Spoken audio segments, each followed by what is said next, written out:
Hello everyone and welcome to a new virtual pet video. In this video I'll be reviewing the Digimon Mini, which is a sort of remake of the original Digital Monster Digimon bricks from the late 90s, but these came out a couple of years later, or 8 years later to be precise, in 2005 and 2006 for the version 1 and the version 2. So I have one of each version here. I have a version 1, version 2 and a version 3. So these were all three-pronged devices, and I have spoken about them on previous videos, but this is more of a review of them by themselves.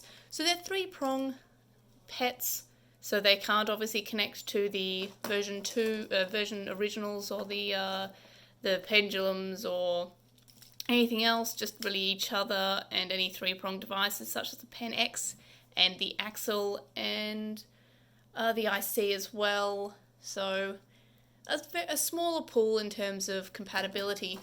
So I have all three of them with batteries in. We have the version 1, which has Agumon and Gabumon, and it all evolves all the way to War Greymon and Omegamon. And then the version 2, which has Tentomon, Lekmon and Kunemon, and evolves all the way to Hercules Kabuterimon and Tyrant Kabuterimon if you have 100 battles, same with Omegamon.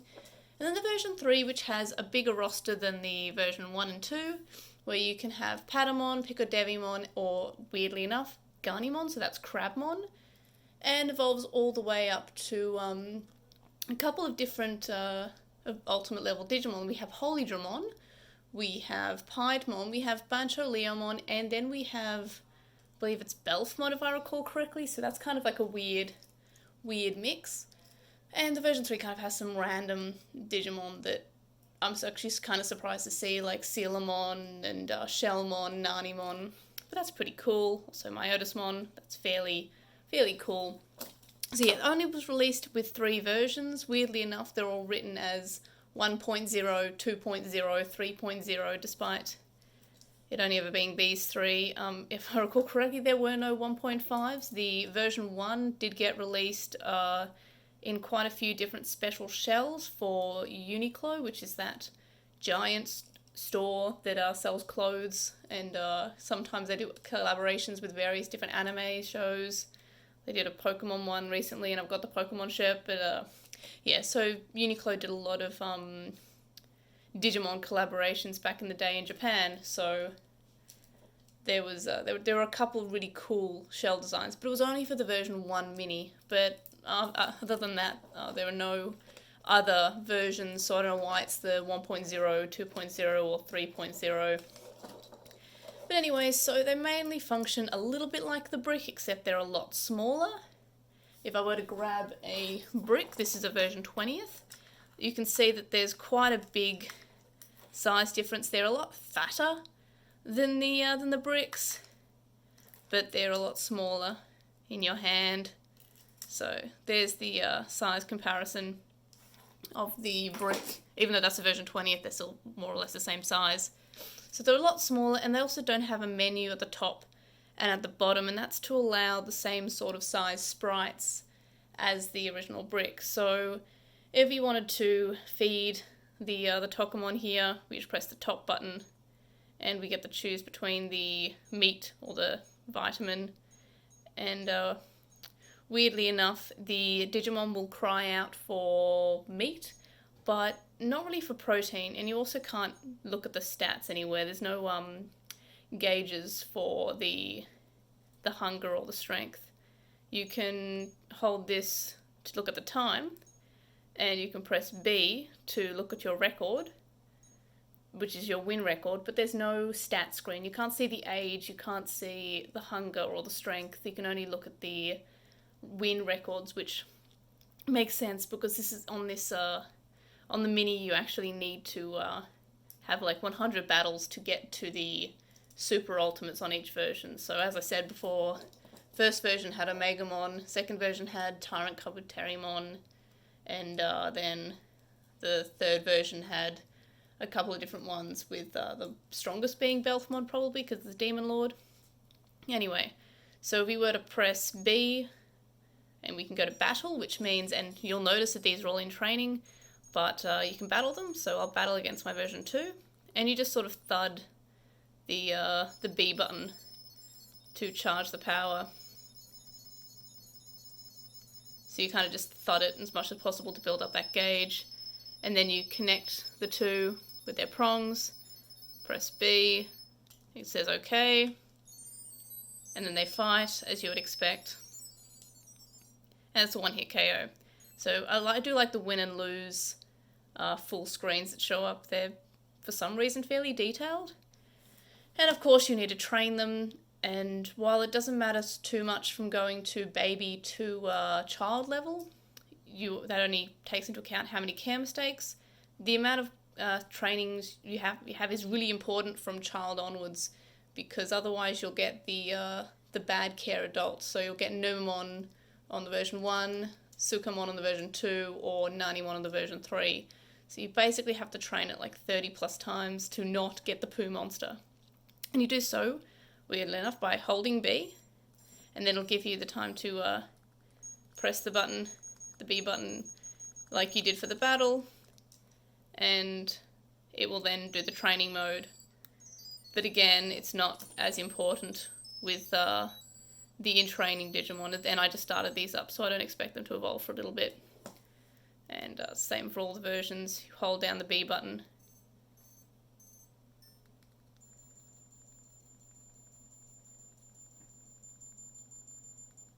There we go, and then we'll just train. I keep on. The worst thing is, I would expect the training functionality to be the first functionality that you get to, not battle. So whenever I go to train my Digimon, I always find myself accidentally going to battle instead of training. It, for some reason, just doesn't make sense to have to hold the button down to get to the training functionality. But yeah, so C by itself doesn't actually do anything, but holding C does. And I'm going to mess this up, but I think muting it is if you hold B and C together. Yep. You have to hold, A and B together. It's usually B and C, but it's A and B on the Mini, and it gives you the option to on or off. It's not just a clear mute with just pressing two buttons. So that's weird that you actually have to select on or off, and that's not like the original bricks. So yeah, I don't mind these. I haven't really played them much. I don't think I've ever been able to get to Super Ultimate or even Ultimate because of the amount of battles that it takes. It more or less requires you to have 2 3-pronged devices. I haven't been able to get it to work with my DCOM. I don't know why, it just doesn't seem to slot in there to get the prongs working. I don't know, so I always have to run 2 things with these 3-pronged devices. And the battle requirements are quite high, especially, as I said, for the Super Ultimates, which require 100 battles. And yeah, so that's not so good. And also the amount of times you have to train to not get the poo monster is also quite annoying. Like, you have to just sort of sit there and go, okay, training time, and then just smash that button. And it doesn't seem as quick as other virtual pets. And if I were to, I've got my Wikimon up here, so I will have to train quite a lot of times to not get the Pumon. So 10 plus times basically, and then if I want to get Greymon, I have to train 30 times, and also I have to get Metal Greymon in order to get War Greymon, and then so I can get Omegamon. So that means that only one Digimon actually can evolve to the Super Ultimate, which is very weird. So that means you basically have to stick to one path, which makes it feel quite limiting, and it's also not very forgiving. You have to get 0 calls to get to Super Ultimate, or 0 calls to get to Ultimate, 0 to 2 calls sometimes on. For example, the version 3 has a few requirements where you have to get 1 call, not 0, not 2, 1 call, which is just unusual. And also there's not a call icon here, so I can't really tell. It's hard to have on mute because there's no call icon or any way to tell that you've missed a call. So if it is on mute, you basically just have to pay a lot of attention. And I like when there's a call icon. I've mentioned that in the Pendulum Progress video, that I prefer if there's a call icon just because it makes those calls easier to keep track of. But anyway, that's the Digital Monster Mini for you. Probably more enjoyable than the Tamagotchi Mini, which I haven't reviewed, but I'm not really a big fan of them because they're just harder versions of the Tamagotchi, but not as fun. And these are, I guess, a little bit fun.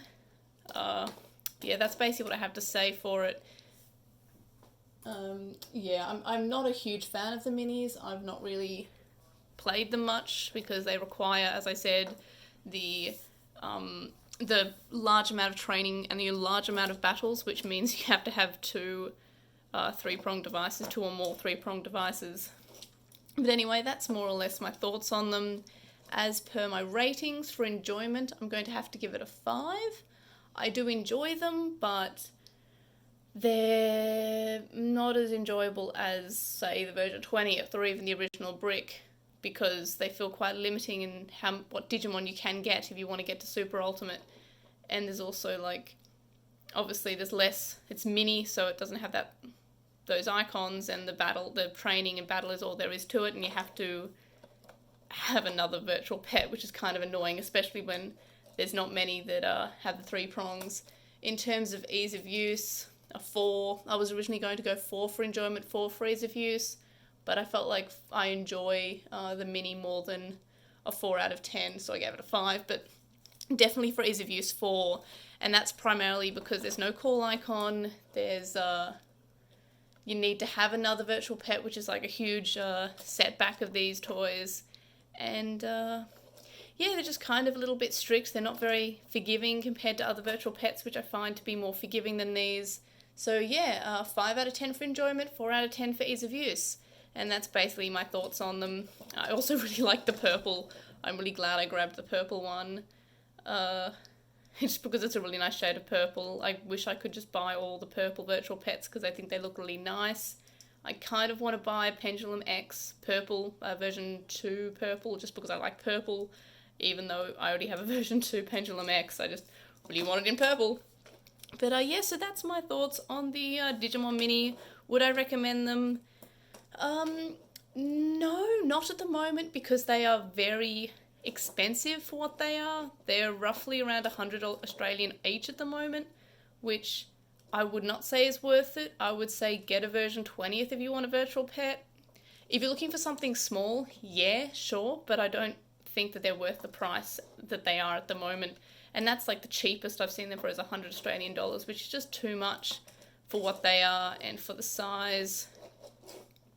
Also, I'm not sure if it's just me, but I feel like they sometimes just turn off randomly. I'm not sure why. I've seen that with my version 3, which makes me a little bit anxious to use it because I had it up to Angemon and was on the road to get it to perfect on a Mini, and then it just turned off and was kind of salty. Don't know why that is. It was new in packaging when I bought it, so that's weird.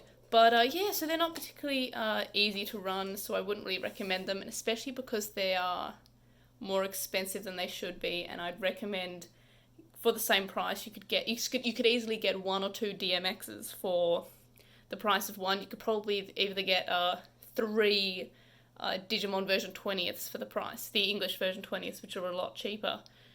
But if you want one, yeah, sure, get one. They're not terrible, they're better than a Kocha, and that's all I have to say about it, really. So thanks for watching, and I will see you guys in the next video. Bye!